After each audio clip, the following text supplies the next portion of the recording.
You kind of had your B school learning implemented there itself without even getting into a B school, and probably you could tell me better if you had this figured out already, like this experience was already there, you knew how to kind of scale up a particular business because you had a family business also, you could have decided to scale this business up itself because you were doing fantastically as you just said.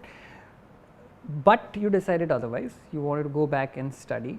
What prompted this decision, and why did you not stay back in India and study? Because you said that you wanted to work here, that's why you probably came back and started working here.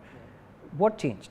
So I felt my own lacks and maybe frustrations also in the family business. Like I wanted to become more of a decision maker, I wanted to have more of a seat at the table, that sort of thought process, and that's why the thoughts of maybe an MBA, maybe business school, maybe a master's of some sort would allow me to get very specific skill sets in terms of how I balance myself as an individual.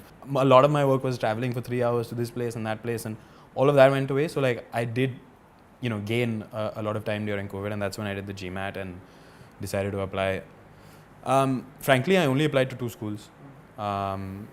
So to the point that you were making, it was like, okay, this is my opportunity cost is quite high. Yeah. I was enjoying what I was doing, so on and so forth. But it was just like, okay, these are like 2 dream opportunities. Probably the only time that I can do this. With HBS, there's a lot of Indians over there. Like second after the US would be Indians, and Indians from India and then Indian origin. What is the number now? Do you have a? So in my class was special because it was the post-COVID. So they had scaled down on COVID batches. So typically there's 900 students in an HBS class. I think for the class of 22 and the class of 21, they had scaled that down to 700 or so. Or maybe it was just the class of 22 that they scaled down to 700. So they had to redistribute these 100, 150 people to the 2 years. So my batch was actually almost 1,000 people. Oh, wow. So it should have been 900. It became close to 1,000. And within that 1,000, I would say Indian passport holders from India who have had experiences in India or maybe elsewhere, but definitely Indian nationality, I would say it was probably 40, 50, which is fairly large. Yeah. And then if you add like Indian origin Americans, then another maybe 50 more. So you saw a lot of like, Indians. 10% of that batch. I would say, yeah, by and large, yeah. My GMAT score was 730. 730. Yeah. 730 you got you it was like flush median.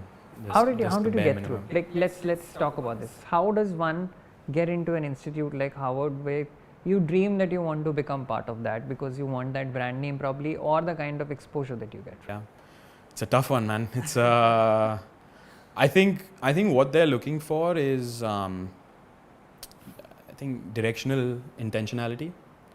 So like you may not have it all figured out and you may not have a path that goes there, but like as long as you're reflecting on, okay, I did this because it made me do this, and because I did this, it made me do this, and then okay, here I am right now, and with this piece of education, I'm going to go this way. So it's a lot of like they value people that have had some sort of like a common stream or like a common string of experiences, or it may not have been common, but there's a reasoning as to like why that path was the way that path was. So I think the story for some of these business schools is very important. The GMAT is a little bit of a tick, right? It's not, if you get 790 or you get 700, like really, I don't think it's going to influence whether you're getting in or not, or like 800 even for that matter. Like, so I think it has to be like that. 730 is the median. So anything plus minus 20 of that, I think you're in a good zone. You don't want to be too far below the median because then your burden of proof is a lot higher, because like, okay, your story could be good, but like, look, we have these 800s who have kind of a similar story. So like, so that's one thing that I think Harvard in particular is values. So it's not just a CV thing. It's just about, okay, like, yeah, we've seen the CV, good experiences. Again, those I feel like are ticks, right? Like, okay, you've got the internship at Deutsche Bank, or you've got the 2 years work experience at this private equity or that consulting, etc., etc. So that also is everybody has. But what differentiates you is the story. Like, why are you doing what you're doing? Why is this important for you? Like, why would we put a bet on you to be the one that, like, now builds the reputation of our school, etc. Yeah. And is your voice valued in the classroom?